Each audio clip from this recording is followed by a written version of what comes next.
Ассаламағалейкум, құрметті біздің қатысушылар. Бізде дәл осы видео сабақта жалпы мүлік тақырыбы айтылатын болады. Мүлік ол жылжымайтын мүлік, яғни баспана мәселесі болуы мүмкін. Ол жеке ма, коммерциялық мақсатта ма? Бұл жерде маңыздылық жоқ. Жалпы сіз өзіме баспана алғым келеді, я болмаса коммерциялық мақсатта баспана алғым келеді десеңіз. Одан бөлек мен көлік алғым келеді десеңіз, жалпы мүлікке қалай мақсат қоямыз және мүлікке жету үшін қандай қадамдар жасаймыз, сол тақырып айтылатын болады. Енді бұл жерде бір-ақ заңдылық емес, яғни бір ғана қаржылық заңдылық емес. Осылай жасаңыз, пәренше уақыт керек болады, сосын сіз осындай дүние аласыз деген сияқты жоқ. Бұл жерде бірнеше заңдылықтар бар. Бұл жерде рухани заңдылық бар, бұл жерде қаржылай заңдылық бар. Бұл жерде біраз күш салу керек болады, егер сіз жақсы мүлікке қол жеткіңіз келсе. Ең бірінші бұл жерде, енді сіздер қазір мынандай жауап күтіп отырған шығарсыздар. Баспана алу үшін, мысалға, мынандай бір программаны алу керек, мынандай бір стратегияны ұстану керек деген секілді. Жоқ, мен ең бірінші сізге айтқым келетін ол не? Нестандартный ход, бұл тахаджуд намаз. Неге тахаджуд намаз? Өйткені мен талай рет көргем. Баспана сұрағы приоритет болған адамдар, яғни мүлік алғым келеді деген адамдардың, я болмаса көлігін сатқысы келген, көлік алғысы келген, баспанасын сатқысы келген, я болмаса баспана алғысы келген адамдардың бірнеше түндер, көбінесе ораза айында ол тахаджуд намазына тұрып сұрап, ойламаған жерден баспаналы болған адамдар. Ондай мысалдар өте көп.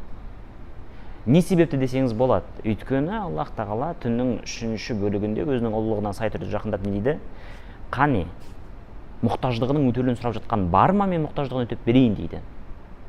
Дәл сол сәтте әр түні сіз үшін бұл расымен де маңызды сұрақ болса, ешбір түндерді өткізбей сіз Алладан сұрайтын болсаңыз, иншалла Аллах тағала сізге оны нәсіп етеді.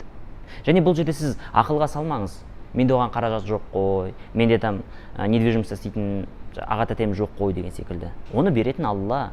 Дейді. Айт, мүліктің иесі болған Алла, ол мүлікті қалағанына береді, қалағаннан алып қояды. Ол Аллахтың қолындағы нәрсе. Қандай дүниелер болды да, ойламаған жерден баспананың иесі болып жатқан адамдардың. Өйткені дұғалары мықты болды да. Сондықтан мен сіздерге айтатын едім, расымен де бұл тақырып сіздерге маңызды болса, расымен де сіздер бір үлкен мүлікке ие болғыларыңыз келсе, онда тахаджуд намазы ең үлкен және де ең маңызды кілт.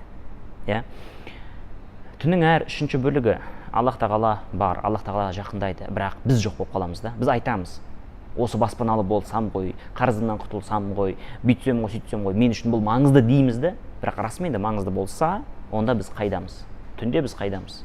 Неге біз Алланың алдынан табылмаймыз? Неге біз қол жайып сұрап жатпаймыз? Сондықтан өзіңізге расымен сұрақ қойыңыз. Бұл сіз көксеп тұрған мақсат па? Көксеп тұрған мақсат болса, онда түннің 3-ші бөлігінде табылыңыз, әр түнін өткізбей сұраңыз.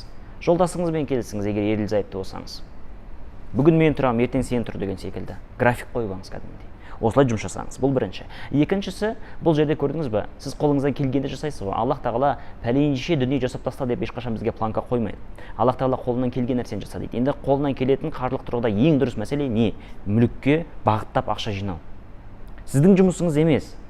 Пәленше қаражат ол нақты менің қолымда жиналу керек деген, оны ойламаңыз. Сіздің жұмысыңыз қолыңыздан келгенше мақсат қойып, баспана қаражат жинап бастау. Ол первоначальный взнос болып кете ма? Ол бір қызметті төлеп беру болып кете ма? Сіз білмейсіз ертең қалай қолданатынын, бірақ сіздің тараптан қаражат жиналу керек. Өйткені ниет көріну керек. Ниет тек қана ауызбен, тек қана жаңағыдай дұға сұрап жатқан кезде емес. Расымен де сіздің тараптан амалдар қолданып жатқаны көріну керек Алланың алдында. Және де осы ішінде ең үлкен амалдардың бірі бұл не? Ең үлкен амалдардың бірі бұл қаражатыңызды сіздің жинап бастау, баспана үшін деп. Бұл екінші қадам. Үшінші қадам. Және бұл қадамдар қараңыз, мен айтып жатырмын да, бұл ойдан шығарылған қадамдар емес қой. Бұл осы мәселені шешкен адамдардың анализінен шыққан қадамдар да. Үшінші мәселе, сіз мақсат анықтаңыз. Сізге баспана керек, жақсы, қандай бағытта керек баспана? Жаңа мен айтқан болатын, коммерциялық па, әлде жеке ма? Мысал қараңыз, коммерциялық дейтін болсақ, яғни сіз оны аласыз, одан кейін арендаға өткізесіз да. Сондай баспана керек па? Яғни бір нүкте, сондай жылжымайтын мүлік. Егер сізге сондай бір арендаға беріп қоямын дейтін болсаңыз, қараңыз. Кез келген қалада Золотой квадрат деген жер болады. Яғни Золотой квадрат деген бұл қаланың қақ ортасы. Алматы қаласында ол Райымбек көшесі, Абай көшесі аралығы, және де мына тұста қателеспесем Назарбаев көшесі мен Наурызбай көшесіне дейін жалғасады. Яғни кішігірім бір квадрат, сол золотой квадрат деп айтылады. Золотой квадрат қаланың қақ ортасы. Мүліктер ең қымбат жер орналасқан жерлерден. Көбіне сөйтіп айтылады да. Өйткені коммерция сол жақта. Енді қараңыз, егер де сіз алып ай сайынғы арендаға беріп қоям десеңіз, онда золотой квадраттан баспана алуға бағытталуыңыз керек. Сол жерге сіз ниет етуіңіз керек. Ал егер де алып қымбаттаған кезде сатам десеңіз, сізге золотой квадратқа жолуға болмайды. Өйткені золотой квадраттағы дүниелер қаланың ортасындағы олар әбден өзінің жоғарғы бағасына жеткендер. Сіз егер де алып сатам десеңіз, сізге қаланың 3-ші, 4-ші жаңағындай кольцосын алу керек болады. 3-ші, 4-ші кольцо дегеніміз не? Бұл қаладан бір 15-20 минуттық жерде орналасқан. Қала сол бағытта дамып жатқан. Мысалға Алматы қаласын алатын болсақ, Алатау районы, мысалға Алатау ауданы соңғы жылдар жақсы дамыды. Қаладан 15-20 минут жерде орналасқан, сол жаққа жолдар салынды, сол жаққа мешіт салынды, сол жаққа Алматы арена салынды, сол жаққа мектептер салынды да. Ол жерде 3 бөлмелі пәтер 2018 жылдары 15 миллион болған, қазір 20 пәленбай миллион тұрады. Яғни сол жылдары баспана алған адам 3-4 жылда оның баспанасынан жоқ дегенде 7-8 миллион теңге қаражат құйылды да. Неге? Қосылды. Яғни сол жылдары мен 3 бөлмелі пәтер алған болсам, бүгін үстіне 7-8 миллион қосып, ойланбай сата беремін. Неге? Өйткені әр жылы қала белгілі бір бағытта дамиды. 5 жылдыққа, 3 жылдыққа бағыт қояды. Осы район дамиды, осы район дамиды деген секілді. Сол райондарға жол салынады, мектеп салынады, жаңағындай ауруханалар салынады. Ол район дамиды. Орталықтар салынады, Алматы арена деген секілді. Көрдіңіз бе, соларға мән беріңіз. Осылай болса, яғни сіз сатам десеңіз, осылай бағытта аласыз. Егер де арендаға берем десеңіз, бағанағындай золотой квадраттан аласыз. Және золотой квадраттың ішінде арендаға берем десеңіз, мен сізге кеңес беретін едім бірінші қабатта алуды. Неге? Өйткені бірінші қабатта бұны дүкен, стоматология, медцентр деген сияқты ыңғайлы беруге болады. Бірақ тұруға емес. Тұруға ол ыңғай келмейді. Астында подвалы, суық, шум, угловой болса тем более, оны ешкім алмайды. Сіз именно магазин сияқты форматтағы жаңағындай коммерциялық мақсатта беретін болсаңыз, золотой квадраттан бірінші қабаттан алғаныңыз дұрыс болады. Соған бағытталыңыз, иә? Бұл мақсатты анықтау, коммерциялық па, басқа ма? 4-ші қадам, бұл қосымша табысқа сіз назар салуыңыз керек.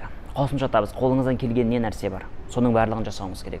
Қазіргі кезде қосымша табыстың ішінде мен сізге ең қатты назар салуыңыз деп айтатын едім, бұл сауда. Сауда, яғни нақты қолға ұстай алатын тауар. Өйткені сауда бұл салынған ақшаны 4-12 айда үлкен көлемде ақтап шығады.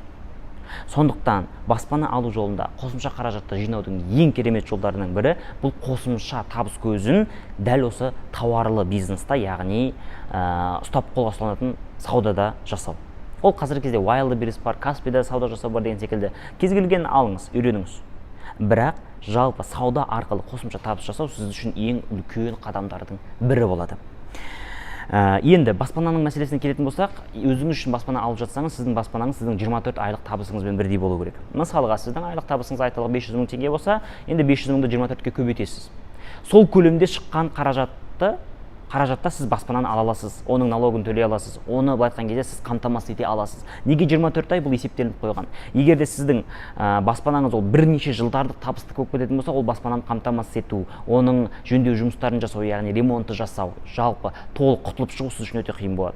Сондықтан алғашқы этапта 24-30 айлық сіздің табысыңыз шығатын баспанаға жұмыс жасаңыз. Көлікке келсек, дәл осы ереже жұмыс жасайды да, көлікте бір ереже, ол сіздің 2 айлық табысыңыздай болу керек. Расымен де сіз 500 мың тапсаңыз, көлігіңіз сіздің 1 миллион көлемінде болу керек. 10 миллион көлігіңіз тапқыңыз келе ме? Жоқ дегенде 3-5 миллион ақша тапсаңыз ғана. Бұл алдын ала есептелініп қойған есептер, сомалар. Сондықтан да жалпы мен сізге қорыта айтқым келеді. Бұл өте қарапайым рекомендация, бірақ бұл практикада қолданылған рекомендациялар. Егер де сіз баспана жалпы мүлік алам десеңіз, көлік па, басқа ма, тағысын тағы, бағанағындай тахаджудке қатты мән беріңіз. Бір, екінші, қаражат жинап бастаңыз, сіз үшін маңызды емес. Өйткені айттым ғой, саудаға салып жіберуіңіз мүмкін сіз. Жинап келіпші, ақшаны айналдыру үшін. Бір басқа қызметке салуыңыз мүмкін. Сіздің жұмыс жинау, соны ойлаңыз. Үшіншісі, мақсатын анықтау. Жеке үшін ба, әлде коммерциялық мақсатта ма?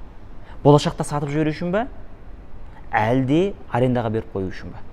Бағана рекомендацияларды қолданасыз. Сосын қосымша табысты ұйымдастырасыз, және қосымша табысқа сауданы салуға тырысыңыз қолыңыздан келгенше. Өзіңіз саудаға жақын болмасаңыз, саудаға жақын бір адамды қойыңыз. Және де соңғысы, бұл бағанағы баспана 24 айлық болуы керек, ал көлік бұл 2 айлық болғаны абзал. Бұл рекомендацияларды қолданыңыз. 2 жылдан кейін сіз маған жақсы хабармен хабарласыңызға мен сенімдімін. Аллах берекесін берсін.